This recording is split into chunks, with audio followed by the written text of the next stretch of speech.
Hello, this is Alchemist Swim. This is Alchemist Jen. Hi, everybody. So today is a great day. I don't know if you had one, but I had a pretty great day.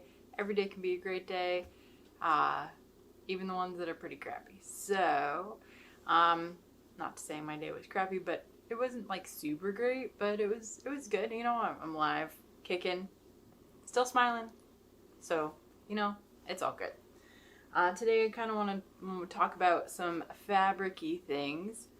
Kind of working on some bandanas and just kind of excited about the fabric and where I want to go next. So maybe I might do some brainstorming with you all as well. So behind me, to showcase a tapestry. So this is ice dyed, and it's cool because the dye really just took its time flowing through the fabric as I'm petting the back side of this, because yes, why not?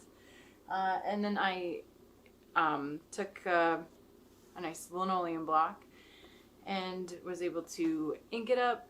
We'll carve it first, obviously, ink it up, and then print it several times over the surface of the fabric. It's quite fun. I enjoy it. It's a good way to do some illustrations and have them be repeatable, but also like it gives you variety within the thing. So each one has a little bit different feel. I know that there's a standard to some degree, be able to repeat everything perfectly, and I'm more about letting things happen as they are gonna happen. And so I like the things that are not perfect, that they don't match, that they show the journey that was taken. And even in my sewing, my stitching of my lines, if it gets a little close to the edge, or if it bunches a little bit, you know, I'll leave it sometimes because I want to show that there's a story to it. Every line matters. You know, even especially the ones where maybe you struggled a little bit. So I like it. I like that every aspect of it tells a story. Even in the pieces where maybe the dye bunched a bit, or not really necessarily pointing to that in this, but you can see the speckle of the dye in that area, for instance. And so every bit of it has something to say, has something to catch your eye, has something to engage you. So that's what I like about my chosen art forms, is that as there's so much vulnerability in it and the variety as well. So I have some more fabric that I have pre-cut, and these are going to be bandanas, which is kind of fun. So kind of give you a little teaser. I don't know if I'm doing this well or not. I really quite enjoy this area here. It's going to be cool. And then my next stage in this is to stitch the edge. So I will fold it over. I like to do tuck the first part in and then do it one more time so it's all pretty well tucked in, and then I will use these fancy clips. I had previously been a ardent pin user, as that's how I learned to do sewing growing up. And so there are many reasons and awesome ways to use pins. So I'm still very much a pin user.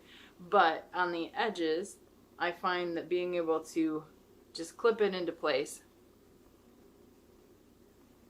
and then, you know, clip it again. I like the ease of being able to pull it out. You're not making a hole in the fabric with a pin. I just like the feel and the finish. I leave room like this because I like to use my zigzag ancient sewing machine, and it has little discs that you can choose the stitch length and the amount of zigzag that it does. So I will no doubt show you this, but I also have something on my Instagram if you do want to check that out. So I hit a little teaser early on in my Instagram grid if you want to check that out. But no doubt at some point I will show you my awesome sewing machine. It is a tank. It's a Sears Kenmore, Japanese built, beautiful, amazing machine. But I've chosen to kind of stick with one signature stitch for now. It's just, I like it. It makes me happy. It's a zigzag, so it just kind of moves through the edge of your fabric there. I've decided that I definitely want to keep it even with the bandana, so I want to keep the wider edge there and keep it a little bit more playful. I guess that's what I like about it. It doesn't take the edge too seriously. It doesn't take the piece too seriously.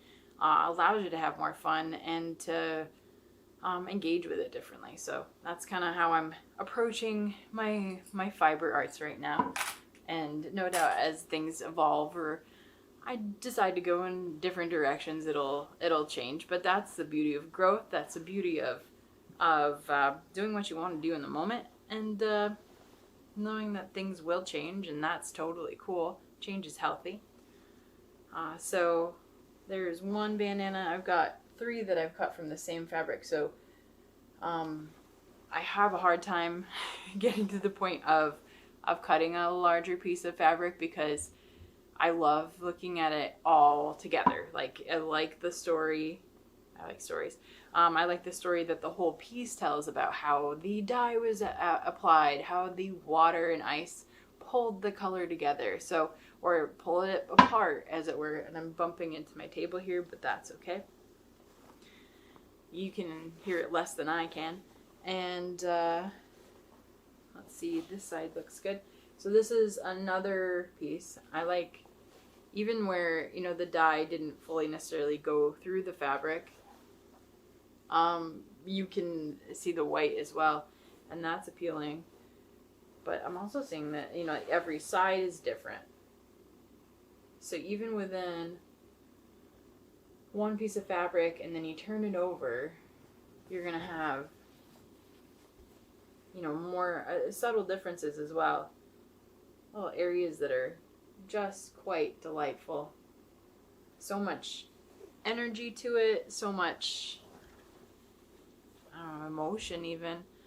So it's really going to be fun to make these into bandanas. I've gone with about 24 inches instead of the traditional 21.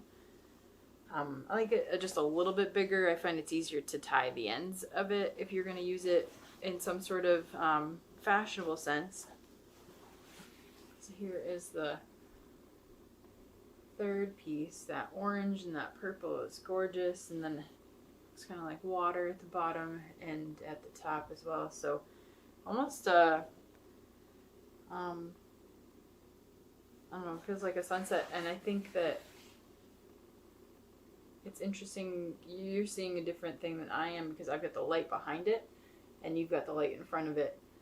So it creates a different feel depending on where you are in perspective to the lighting as well. So I might play with that a bit now that I'm seeing it from that perspective that I hadn't before, just how the light plays with the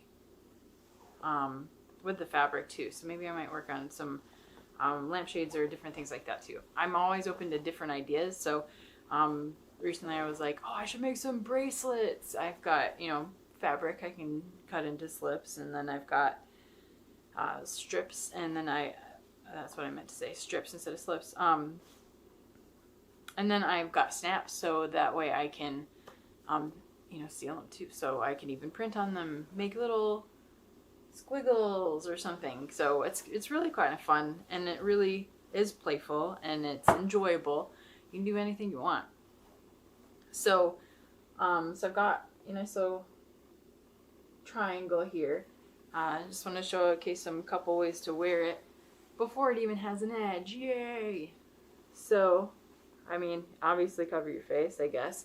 That's what happened naturally first. But, I mean, it would work even for a nice little neckerchief action. If you wanted to have a nice little fashion sense like that, probably would look better if I did it in front of a mirror, but I mean, at least from the top down it looks okay.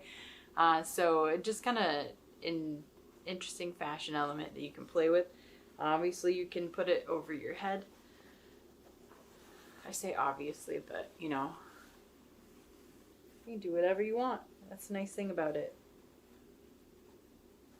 And something like that would work great. So it's just a little looser, like I said, than the traditional one, but play with it. It's fun. It's gonna be great. I do plan on printing on these, so I just have to decide what. I'm thinking probably more whimsical creature type things. I was thinking even little unicorns. Yes, unicorns.